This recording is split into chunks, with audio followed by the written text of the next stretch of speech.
World bank کی جائزہ report 2026 کے مطابق مہنگائی، سست معاشی نمو، بڑھتے درآمدی دباؤ اور زر مبادلہ کے مسائل نے معیشت کو جو ہے وہ چیلنجز سے دوچار کر دیا ہے۔ دوسری جانب پیٹرولیم قیمتوں کے نئے نظام کے تحت نرخ اوپن مارکیٹ کے مطابق تبدیل ہو سکیں گے۔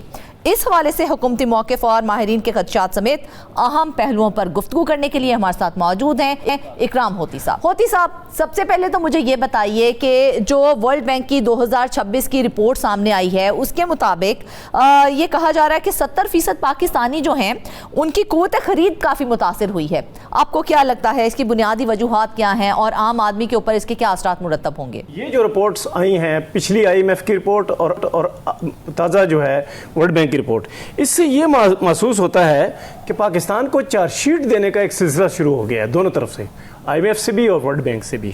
اور یہ جو چارج شیٹ ہے اس کا لہجہ بھی تلخ ہو گیا ہے ماضی کے چارج شیٹوں سے۔ اچھا، در حقیقت جو ورلڈ بینک نے انفراسٹرکچر مس ہینڈلنگ اور IMF نے فسکل مس ہینڈلنگ جو پاکستان کی ہے اس کا پردہ اٹھانا شروع کیا ہے، اور اس کے اندر جو مزید تفصیلات ہیں ان کو سامنے لانا شروع کیا ہے، تو یہ لگتا ہے کہ پاکستان کو IMF اور ورلڈ بینک کوئی اتنا بڑا اتنا زیادہ کوئی دباؤ میں لانا چاہتے ہیں دونوں۔ یہ دباؤ میں کیوں لانا چاہتے ہیں پاکستان کو، اس میں بعد میں بات ہوگی۔ پہلی بات یہ ہے کہ جو ورلڈ بینک کی جو تازہ ترین رپورٹ ہے اس میں کہا گیا ہے کہ 70% پاکستانی آبادی کی قوت خرید جو ہے وہ بہت کم ہو گئی ہے۔ اس کے علاوہ گزشتہ 20 سالوں میں بلند ترین سطح پر جو مہنگائی ہے وہ آ چکی ہے، اور پھر مارکیٹ میں جو اشیاء صرف کی ڈیمانڈ ہے وہ تو بڑی ہے۔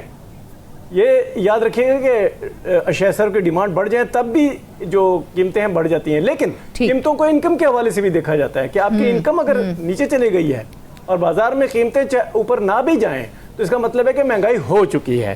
تو اس تمام حوالوں سے وہ دیکھ رہے ہیں کہ ہماری فسکل اور سٹرکچرل جو پاکستان کی کارروائی ہے وہ کتنی کمزور ہے، اور مہنگائی کو روکنے کے جو پاکستان کے پاس انسٹرومنٹس نہیں ہیں اس کی طرف بھی جا رہے ہیں۔ تو یہ میں عرض کر رہا ہوں کہ پہلے تو صرف یہ اس کی نشاندہی کرتے تھے، اب انہوں نے اپنا لہجہ بھی بڑا تلخ کر لیا ہے، اور اب وہ چارج شیٹ کے لہجے میں بات کرتے ہیں۔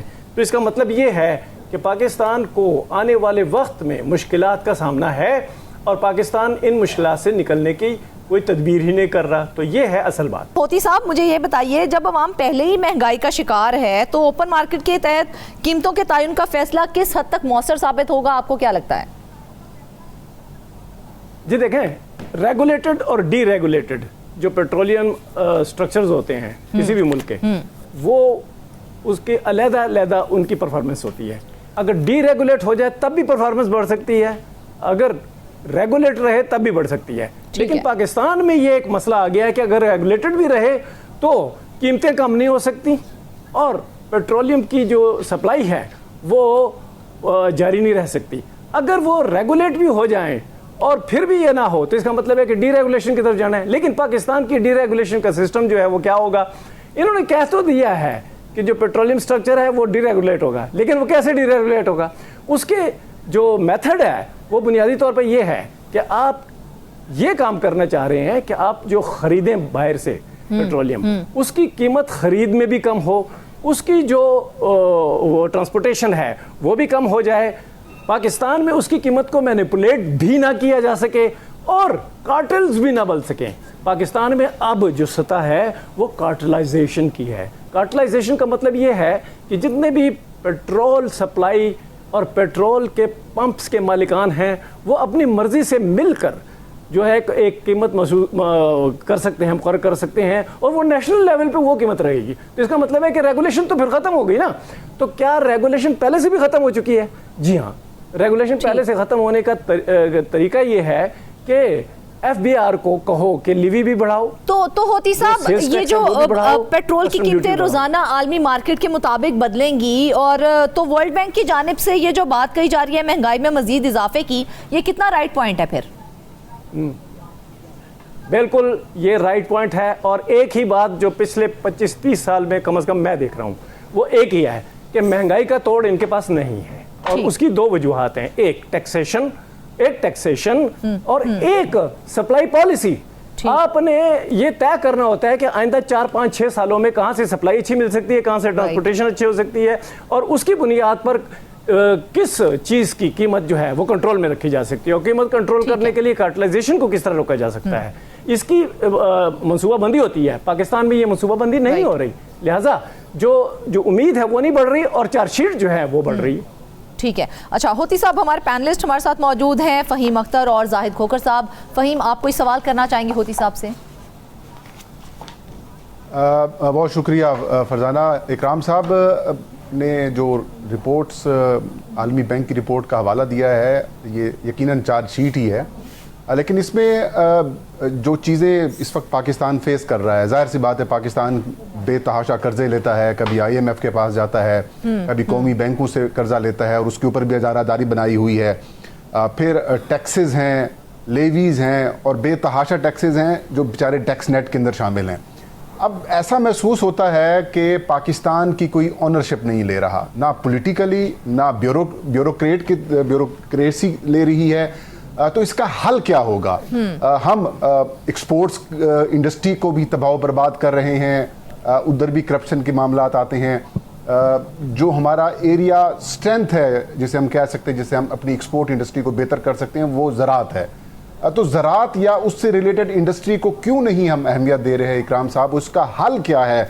मतलब फिर तो ब्रेन ड्रेन भी हो रहा है, लाखों लोग पाकिस्तान से बाहर भी जा रहे हैं, तो फिर तो यही एक मतलब खुशी से स्टेट बैंक के गवर्नर साहब भी कभी स्टेट बैंक वाले जारी कर देते कि देखें इतने अरब या इतने डॉलर्स जो हैं वो पाकिस्तान को बाहर से ओवरसीज़ पाकिस्तानों ने भेजे हैं। तो इससे तो पाकिस्तानी मैशत कम अज़ कम नहीं चलने वाली। जी देखें, एक स्कैम है, स्कैंडल है जिस पे मीडिया बात बहुत अरसे से नहीं कर रहा। वो ये है, उसकी बुनियाद ये है कि देखें डीजल जो है वो एग्रीकल्चर में सबसे ज़्यादा यूज़ होने वाला आइटम है, उसके अलावा ट्यूबवेल्स हैं और ट्यूबवेल्स के लिए बिजली चाहिए।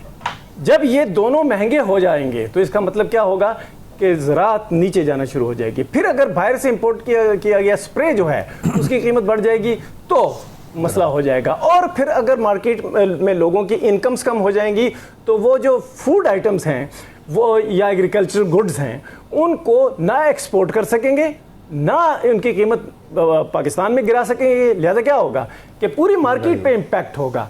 इंडस्ट्री की अगर एक्सपोर्ट ना हो, जिस तरह फ़हीम साहब ने कहा एक्सपोर्ट कम हो जाए तो इंडस्ट्री नहीं ग्रो कर सकेगी। तो ये दोनों इस वजह से फंसे हुए हैं, ज़राअत और एक्सपोर्ट वो इस तरह से फंसे हुए हैं कि आपकी एक्सपोर्ट के लिए दरकार वो वाली पॉलिसी मौजूद नहीं है जो कि एक्सपोर्ट होने वाली जो चीज़ें हैं उनकी क्वालिटी बेहतर करे और प्राइस को कम रखे।